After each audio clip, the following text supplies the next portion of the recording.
আছে রূপা, আমি 5,000 টাকাই দিচ্ছি। তবে হ্যাঁ, টাকা ফেরত দেওয়ার সময় আমাকে 10,000 টাকা দিতে হবে কিন্তু। বুঝতেই তো পারছো, আমার ব্যবসা বলে কথা। আস্তাগফিরুল্লাহ, তার মানে রুকাইয়া সঠিক কথাই বলেছেন। তবে শফিক ভাই, আপনি একজন মানুষ হিসেবে অন্যের বিপদে এতটা স্বার্থপর হতে পারেন না। আপনি কি জানেন সুদ সম্পর্কে ইসলামে কত কঠিন শাস্তি রয়েছে? পবিত্র কোরআন মাজিদে বলা হয়েছে, যে ব্যক্তি 1 দিরহাম সুদ খেয়েছে সে যেন 36টা মেয়ের সাথে জিনা করলো। নাউজুবিল্লাহ।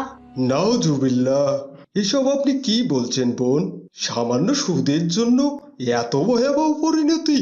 হ্যাঁ ভাই, আপনি যে হারাম ভাবে ব্যবসা করেন, হারাম পথে অর্থ উপার্জনকারী ব্যক্তির দোয়া কখনো আল্লাহ তাআলার দরবারে কবুল হয় না। তাছাড়া কোরআন মাজিদে বলা হয়েছে, যে ব্যক্তি সুদ খেলো, যে সুদ গ্রহণ করলো এবং যে সুদের সাক্ষী থাকলো,